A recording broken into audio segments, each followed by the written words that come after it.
TIP, man, the king himself, you know what I'm saying? Right here in your face now, you know you watching HipHopStan.com. Keep it pimping. Thank you, man. I appreciate that. You were recording this album the whole time you were going through your controversy? Yeah, before and after. Before and after? Yeah. What was your mind state like going in to make Paper Trap? Well, I really just wanted to do. I wanted to make an album that was better than T.I. versus TIP, and I also wanted to showcase my lyrical abilities. You know, more so than people felt that I did on my last album. I think the last album I was more focused on the concept. You know what I'm saying? The concept of the duality of my personality, and you know, so. Some people thought that lyricism got lost in translation. Some people like who? I don't know. I wasn't one of those people. I appreciate you, man. No, I thought T.I. versus TIP was a great concept, and I thought it was a great album. Because you could clearly hear the difference between who T.I. was on the album and then who TIP was on the album. Right on. You mean to tell me people ain't get that? Yeah, it went over some people's head. You know, sometimes when you try and do things that are you know, cutting edge and you know, above standard, you go over people's heads. So right. I wanted to do something that everybody could understand, and I think that, you know, the things that I've been going through this past year has basically set the platform and provided the inspiration, you know what I'm saying, for a classic project. Yeah, absolutely. Why the name Paper Trap?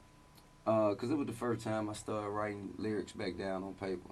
Okay. It was the first time since I'm serious that I actually put pen to paper. Really? Yes, and I did it all in one book. Okay. And I have, you know, I got the book and everything. Okay, so how do you remember when you don't put pen to paper? Well, you know, throughout the day, man, you know what I'm saying? Just as you live life, man, you go through the day and you think of, you know, different metaphors, different sayings, different things that you could put into a song. And when you step in the booth and you play the music, all of those things that you thought about, you just start to organize them and orchestrate them into a verse. You know? Okay, I was talking about man Chris Styles from Christ last night from Dangerous LLC, and we were talking about hip hop, and hip hop is more than just rhymes. Yeah, absolutely. It's concepts. It's a lifestyle. You know, yeah, absolutely. You gotta have concepts. You gotta have ideas. You know, you gotta have just a swag that supports your flow. Right. Know? You gotta be believable. Absolutely. People gotta believe what's coming out your mouth, and if they don't, they ain't gonna buy into it. Exactly. You must be sincere, man. If you don't believe it, nobody else will. Absolutely. Who is Jim? Huh? Who's Jim? Jim Johnson. Jim Johnson, the producer of the rap. Yeah, Jim Johnson. Hey, Jim, man. I was like, who the hell is Jim? He was in the studio at the time, you know. So I was literally talking to him. You know?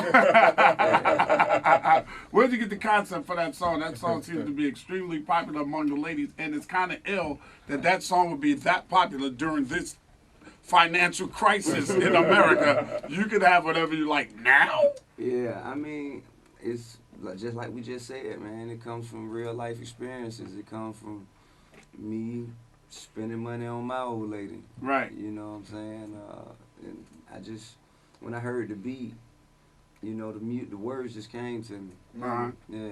So that's kind of like a personal letter to your old lady.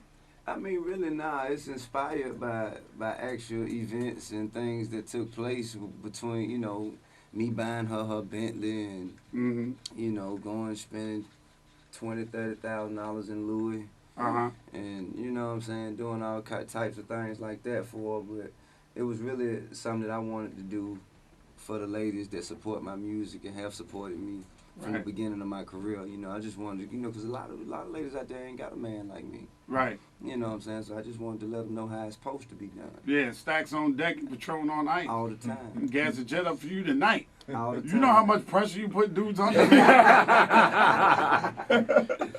Hey, man, but that's why, you know, whenever I ask a lady to do something, you know what I'm saying, they tend to oblige. Right. You know. Because of the way they're being treated. Exactly. So if you treat your woman right on the other, then you get it right on the other side. Exactly. I mean, you know what I'm saying? You do for others, they'll do for you. Absolutely. How does that feel for you to be able to do that for your wife, Tiny, coming from where you come from? coming from the trap to now being able to just go buy her Bentley, spend $30,000 in Louis Vuitton like it ain't nothing. Well, even back, when we were trapping, man, it was like I guess you could say a sign of social status to be able to spend money on your old lady. You know what I'm saying? Even if you trapping back then, it wasn't Bentleys and Louis bags. It was, you know what I'm saying? It was more like 8-ball jackets and Michael Jordan tennis shoes. You know what I'm saying? Right now, baby, it's Power 105.1, the Seattle Lovers Show. This country is in a recession, so you can go wherever you like within reason. Oh, we might need to change that to you can go wherever I can drive. That's about it. This is a recession, man. T.I.'s my in-studio guest. Paper Trail is in the stores right now. Yeah.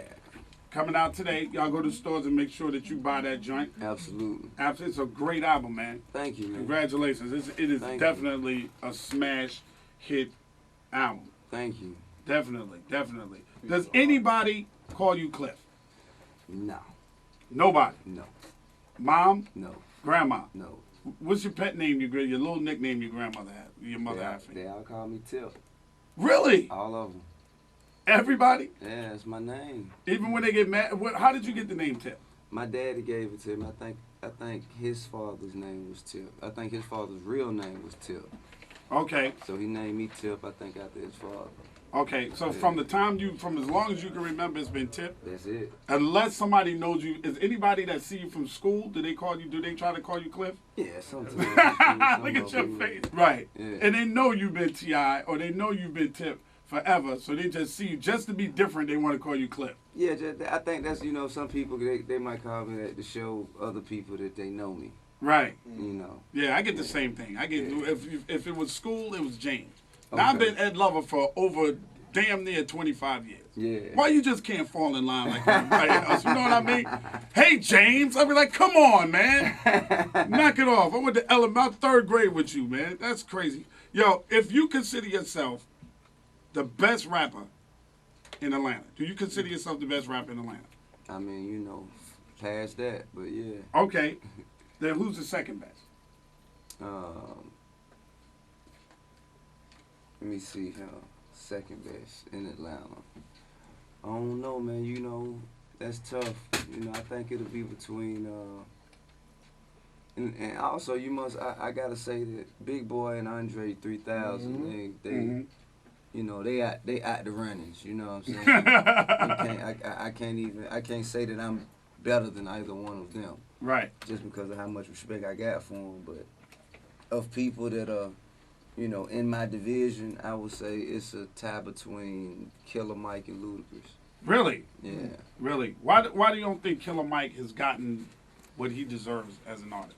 Man, I don't know, man, but we were actually speaking about how we can change that. Oh, really? Yeah. So Killer Mike may become a part of the Grand Hustle family? I mean, he's already a part of the Grand Hustle family, but I mean, you know what I'm saying, just being it wide, you know what I'm saying, we may be able to, I guess you could say, form a multi-conglomerate. That would be nice. Now, you and Luda had a past beef that was highly publicized, but y'all just did songs together. How did y'all patch that whole thing up?